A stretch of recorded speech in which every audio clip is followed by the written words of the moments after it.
Hello and welcome to This Naked Chat, a podcast where six friends from different walks of life come together for honest, unscripted conversations about living alcohol-free and everything that comes with it. We all met at a live event hosted by Annie Grace of This Naked Mind in March of 2024. What started as a mastermind group with the six of us and Annie turned into some really deep friendships, filled with connection, tough conversations, and a lot of laughter. And after a year of growing and learning together, we realized that these conversations might help more than just us. So here we are, no scripts, just real talk. We are incredibly grateful to Annie and This Naked Mind for helping us get this off the ground and for the impact that her work has had on each of our lives. I am Brian, and I am joined by Corey, Agnes, Judy, Jenny, and Sammy. Let's dive in. Look, it's recording, everyone. Yay! Hi! Welcome to the podcast. Yeah, right? Our yet to be named podcast, right? We should take a vote. Who wants to make what? It would be kind of funny if we started every episode kind of like we just did. I know. With, I'm serious, with some chaos, and then hone it. I think that. I don't think we're gonna have to try. Exactly. By the way, I was just saying, Corey, I'm like, done. Good suggestion. Done. I will try not to we're all start on the everyone Riverside app now. in a toilet. Though. All right. So let's jump in here. We'll see this. It is yet to be named, right? We agree on that. We'll come up with that. There are six of us together, and what I was thinking is we all met. I think some of you knew each other before the live event, right? Correct. Judy, Jenny, and Sammy. I met Sammy at the live event. So you did? Okay. And Judy. Yep. And then Agnes and I and Corey came in at the live event, which was March 2024. Live event meaning Annie Grace of This Naked Mind's live coaching event that we had in Tampa. We started, a group of six of us, in this little mastermind group out of that has been going on for the past year, and kind of found a little weird bond that we have of being uh-oh, we just lost Sammy.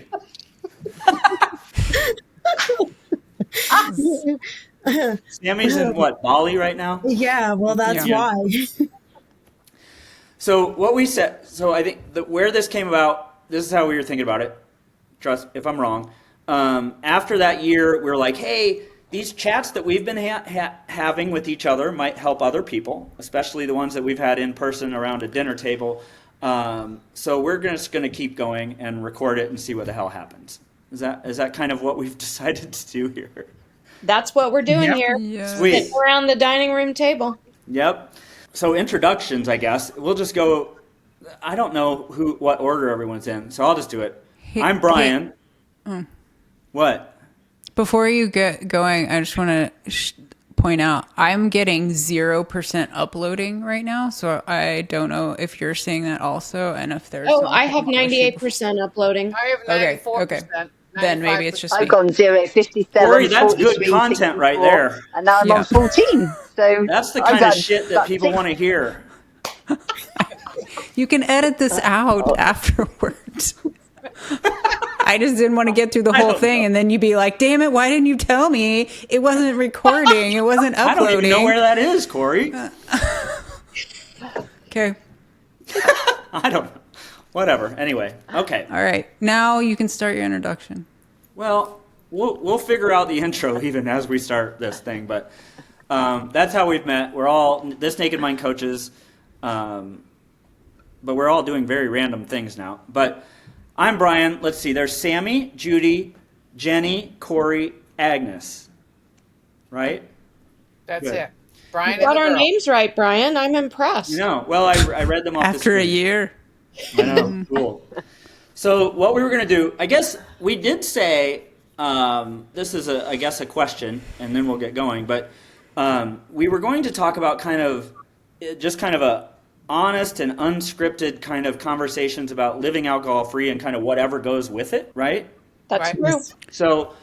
So we have a few topics. The idea is we'll get on the horn once a week, and we will pick these out of a hat. I did not put them in a hat. So right now, Corey, can you do your magic? 3. So go 3. Random number 3. So now go down your list. 3 lines, and that's it. Whatever that says. Okay. Writing without alcohol. Did you say writing or writing? Writing. Yeah. Well, the second, it depends how I go down the list. It's writing without alcohol would be Okay. number 3. It's actually the second one because I have a What did you- space. Anyway, Because you have a space. How was this hard? But what do you mean it's the second one? I had a line in the Excel sheet for number 1 to put a table header, but I didn't have a table header. Well, that wouldn't be the first one. So All go right, down so it's another meditation. Meditation. Okay. Brilliant. Jenny, did you come up with that topic? I likely did. Years and years ago, well, not that many, I guess. I don't know, probably just before COVID lockdown in 2020, I discovered a Buddhist-based program called Recovery Dharma, and because it's pretty cool, and because it is sort of coming at things from Buddhism, traditional wisdom, and all of that, it incorporates meditation, which was something I had never done really. I pretended, and then I would lose interest after about a week and stopped. And I still, I'm sporadic, but just for me, the difference that has made, first of all, in staying stopped in the early days. In the moment, I would not have said that's the magic bullet, but now looking back, I do wonder if it really was the magic bullet for me, because it had such an impact pretty quickly on how my brain would get through the day. And I was so well defended that, if a therapist said, "Where do you feel that in your body?" I would say, "I don't understand the question," because I really didn't get it. And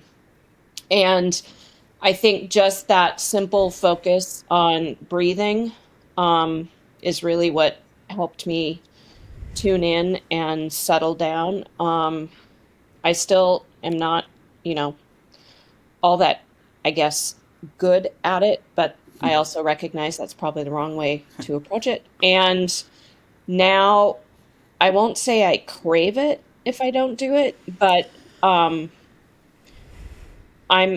notice that I miss it. And I miss it like in my body, I miss it. And if you had told me in 2019 that that's where I would be with meditation, I would have told you were crazy. So I don't know. That's a little bit of an opener from When my did you? So when did it come in to when you stopped drinking?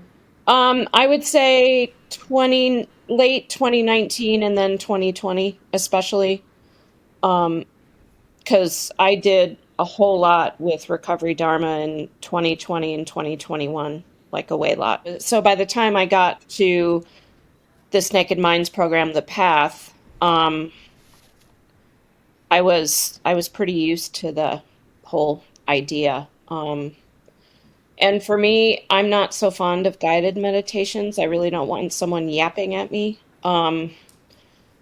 Sometimes I think I need that to shut my brain into a different direction, but I really prefer being in my own head, or which you know what I mean. I just don't want someone yapping at me, because then I start thinking about how annoying their voice is and how they really probably shouldn't be recording guided meditations for the wider world. And then I think about that for 20 minutes and probably defeats the purpose a bit. I mean, there's something to it, right? Because like meditation and prayer have been the, center points of so much spirituality for thousands and thousands of years. I mean, there's obviously something to it. And I'm sure there's data to support, what you're saying, that it helps in addiction recovery or, any other like anxiety and all of that kind of thing. But did you find that you like increase the amount of time that you spend in meditation every day? I did. In the beginning, I don't sit still very well. I can be reasonably okay in my head, but physically I'm a fidgeter. I go to big meetings and conferences where I'm supposed to be learning something, and I can't focus unless I sit in the back and knit. So I knit because that makes me listen better. And so for this, it was kind of the same thing. But I wanted to get better at finding ways to sit still. So like I tried the whole walking meditation thing for a while, where you really focus on planting your feet intentionally and all of it. And that was it. It was about as soothing to me as someone yapping in my ear. I couldn't. I didn't enjoy it. And now, so yes, I had to work my way up. That's a very long-winded answer to your question. But I would start like 3 minutes, and that was about really all I could do. But I still felt better after. So then I would try 5, and then I would try 7. It was a slow process, but helpful. And I don't know if y'all know who Rick Hansen is. He's a pretty smart dude.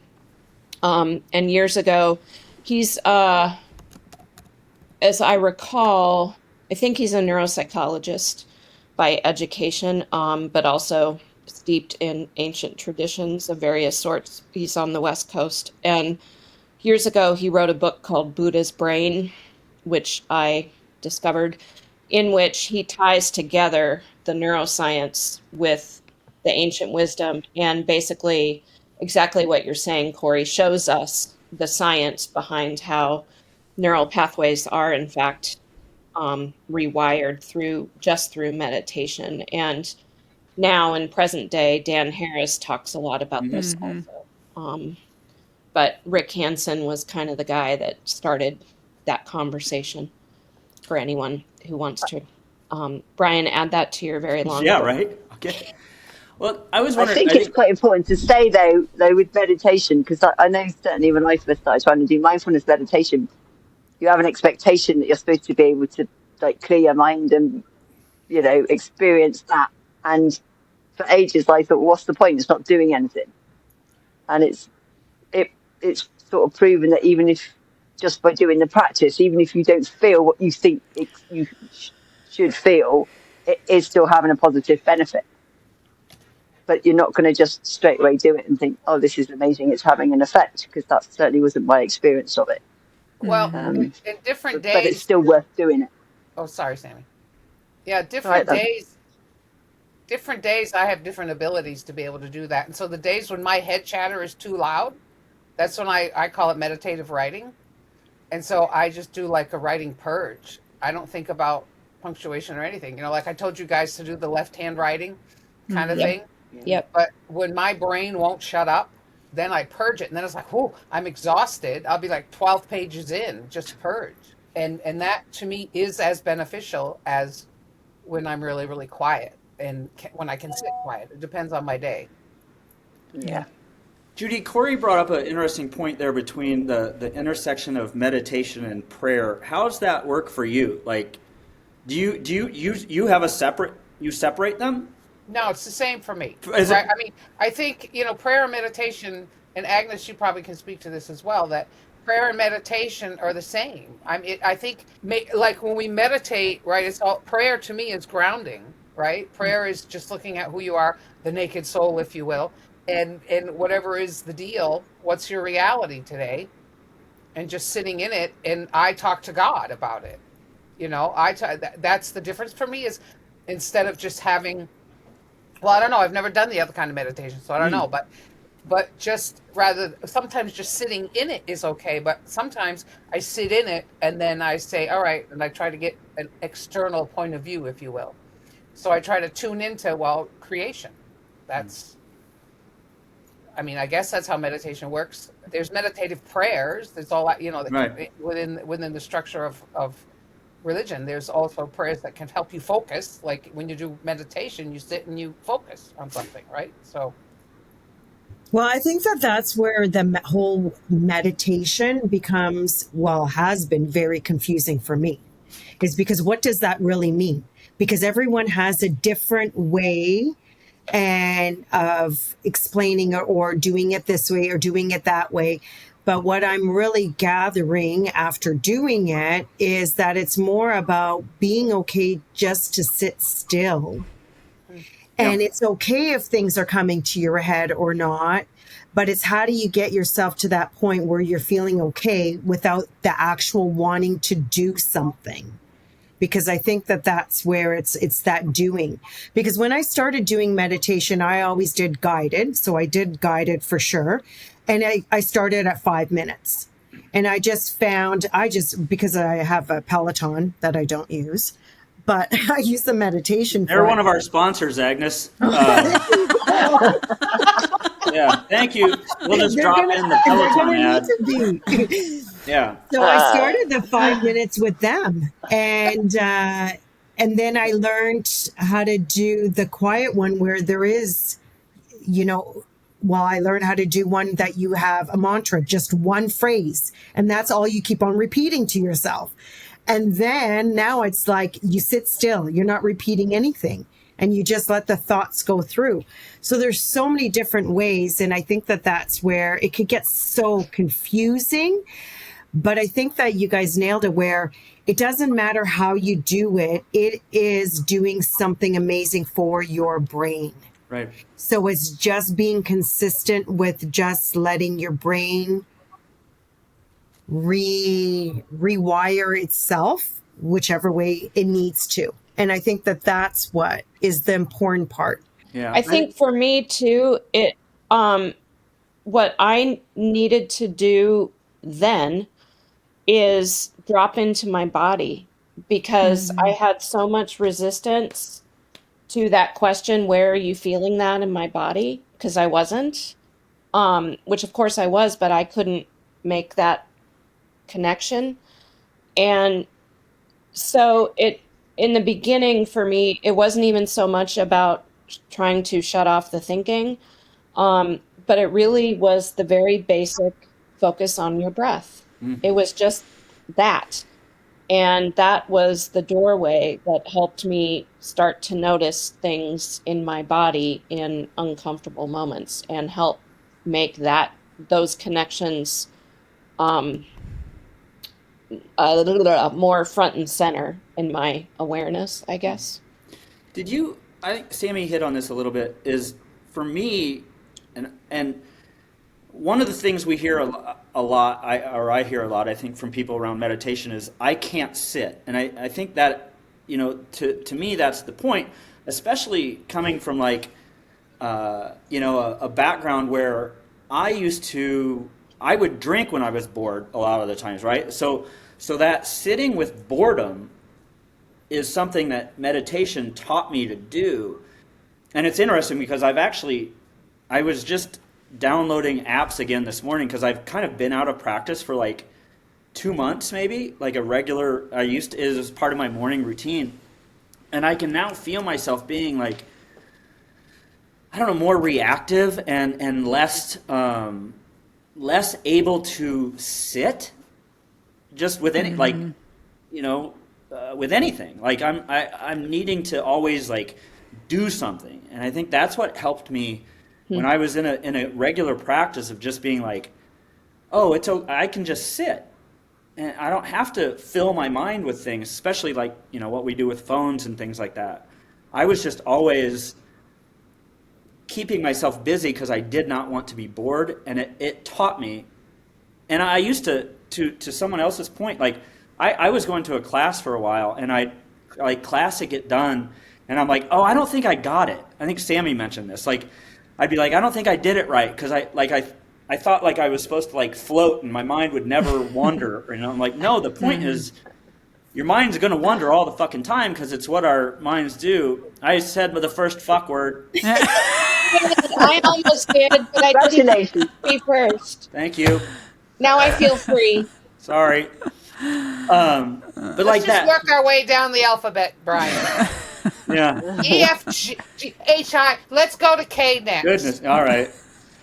But I would get out like it was like I thought that it was supposed to just shut off, but it's the exercise of no, your mind's going to wander, and it's bringing it back over and over again. Yeah. And it still happens. Yeah, Some days it's you'll the sit and it's noticing, like isn't it? ding, ding, ding, ding, ding, ding, ding, and it's like that's just the day. You know? Yeah. I also Well, I that's why think keep writing.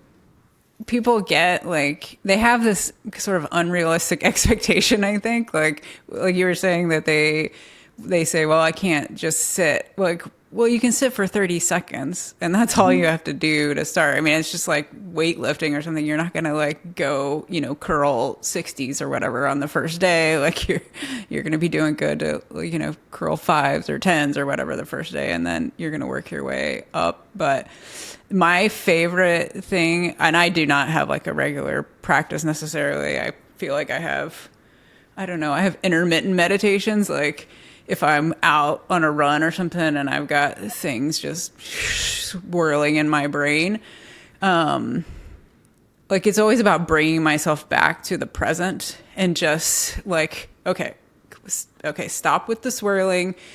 What do I hear right now? What do I smell right now? Like just being like, oh the sun feels so good, or just bringing myself back to that whatever I'm in to try to slow down the like barrage of thoughts that might be going through. But my favorite visualization, though, when I'm actually trying to meditate, and I don't even remember where I got this, was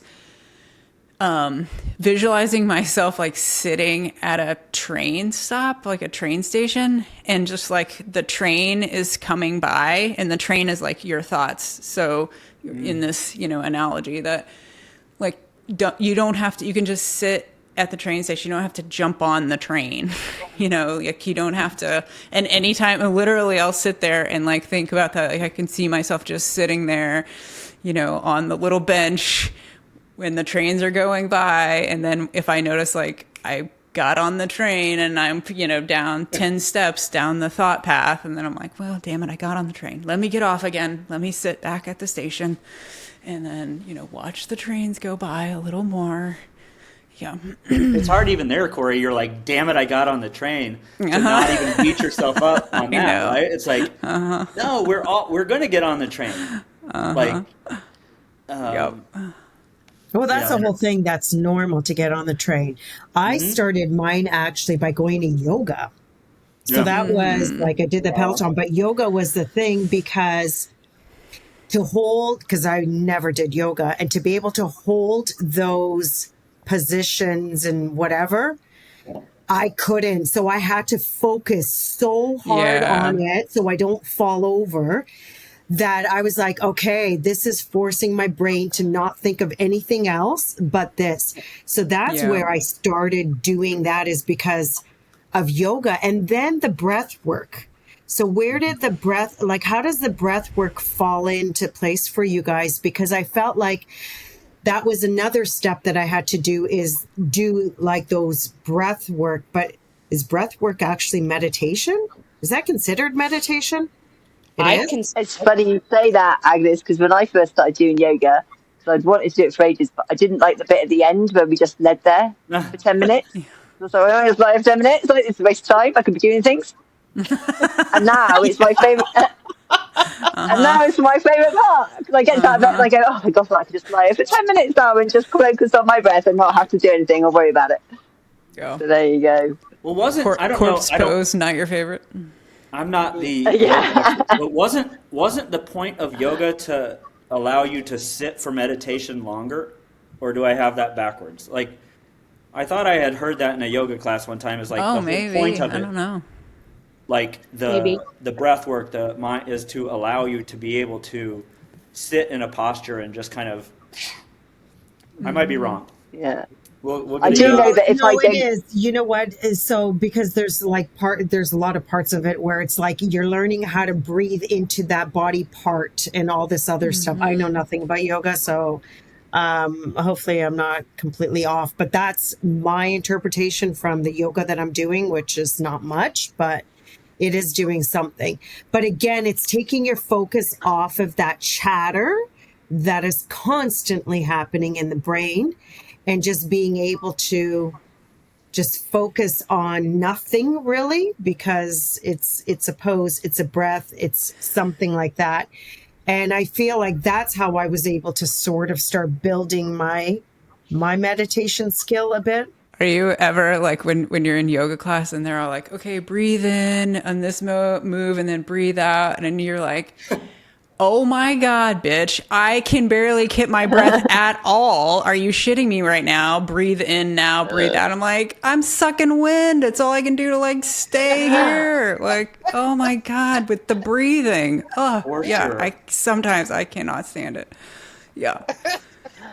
But it does come back to that whole mind body connection again, right? And I don't know. I always think, all of this shit, I don't understand so much of it either. But any of those practices that have been practiced for thousands of years, and the people that really, really, really are the practitioners live to be 140. I mean, I'm like, okay, well, I should probably pay attention to that a little. Yeah. Yeah. Well, I think it's interesting too, just in this group, and I don't know who said it, but it's like meditation or any of these sort of practices are like what works for you, right? Like, Yeah. like it can Exactly. be prayer, it can be walking, it can be breath work, it can be sitting and staring at a wall, whatever.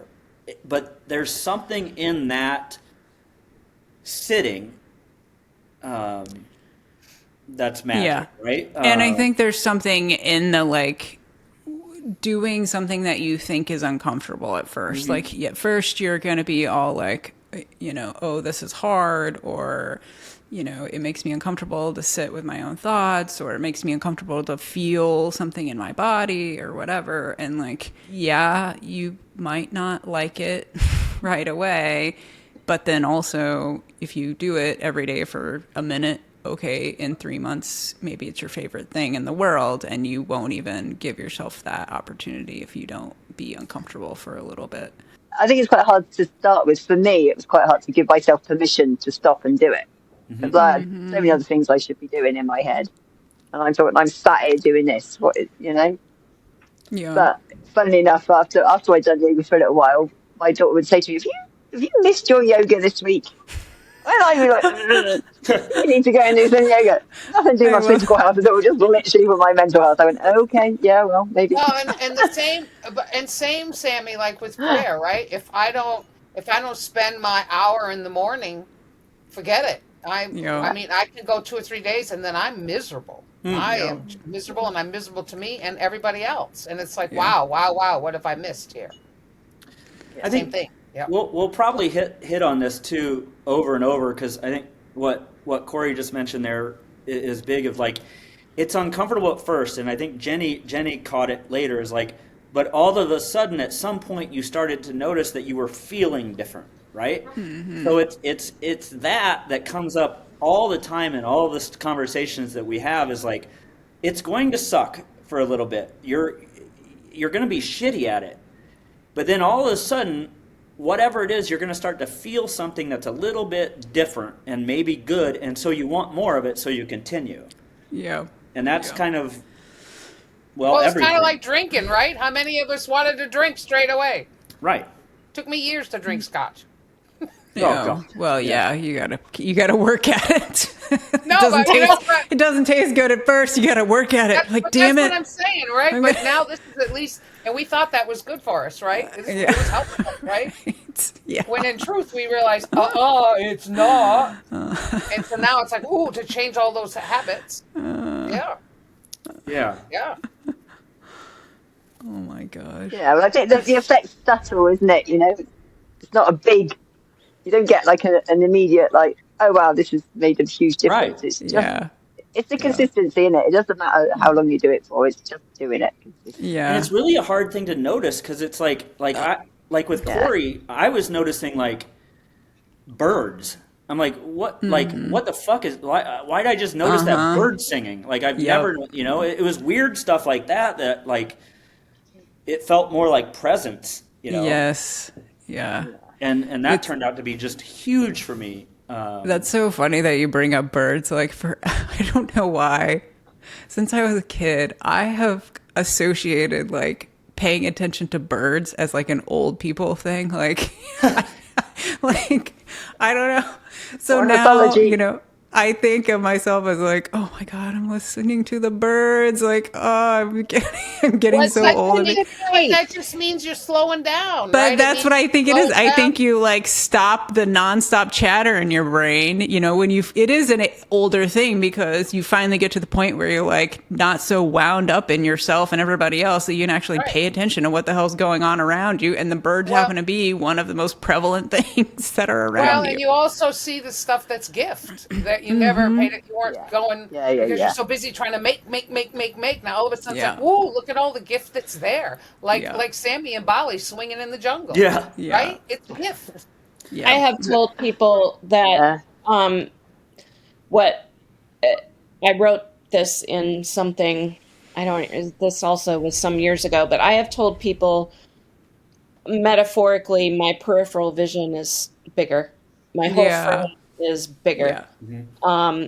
Whereas before it was just all very small and narrow and squished. But now my peripheral vision is way out all over the place. And that's the metaphor.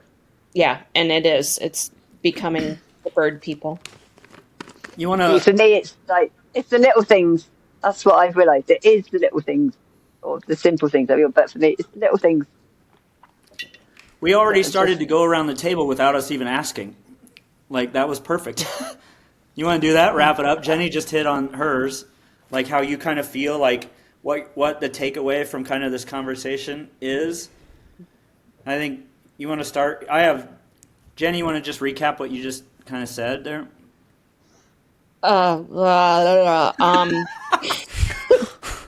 Or anybody else? Really Come on, Brian. What I said was good. Damn you. Well, it is recorded, by the way. So Yeah.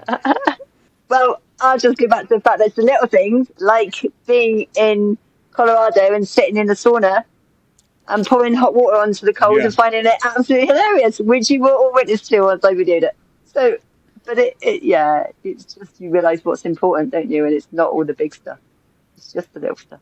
I know for me, it was like I know I need to reincorporate this into my life because I have noticed that when I'm not doing it, I mentioned I become reactive, but I also like I just don't appreciate things. I don't stop and appreciate anything. It's just like I just keep moving as fast as possible, chasing, and I'm not aware of like all of these cool things, that are, and maybe we talk about gratitude at another point, but like just of like, hey, that cloud's really cool, and just taking a minute to notice it is kind of is just an interesting versus just ignoring all the cool things around us all the time. Brian, I'll be sending you a field guide to North American birds just so you God's can sakes. feel like you belong. Thank you. My takeaway from this is that if the joy of, well, it's Annie. What Annie talks about joy, right? She talks about joy in the obvious things, in the things that we don't pay attention to, especially when we're drinking or we're numbing out from something. We can't. It's like such a veil between us and the gift that life can be. Life, even in the hard times, that can be a gift because it's teacher kind of thing, right? So I don't know. So I think it's cool that we all, I mean, my takeaway is from this that if we don't all quiet down and just be quiet a little bit, we're going to miss all of the joy that can be there for us. Well said. Yep. Mm-hmm. Wow, that's great. Yeah, too bad you two have to follow that up.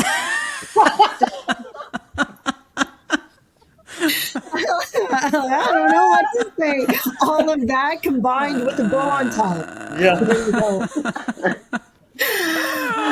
But you know what? It is a great reminder about how it's so good for the mind. It really is. And we're not going to be able to see the rewards of it right now as we do it, but we will over time. And it does, like for myself, it totally makes sense about if I'm not meditating, how reactive I become. It's so much quicker, like all of these things. And again, the appreciation and gratitude and everything, just being able to slow down. And again, I just feel like, especially I've been taught, like, go, go, go. You got to do it. And instant gratification. And with meditation, you don't get that.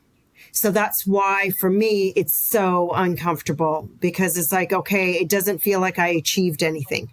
Yeah. But you actually do in the long run. If you stick by it, then you will see the actual rewards of it. That is such a good point. And I guess my takeaway is the reminder that Agnes just used the word achieve, and you all know that my whole life is driven by achievement. That's my MO. And the fundamental word about meditation or prayer or whatever, even breath work, the fundamental word that also cracked me open in all good ways is practice. It's a practice. There's a reason one refers to it as a practice.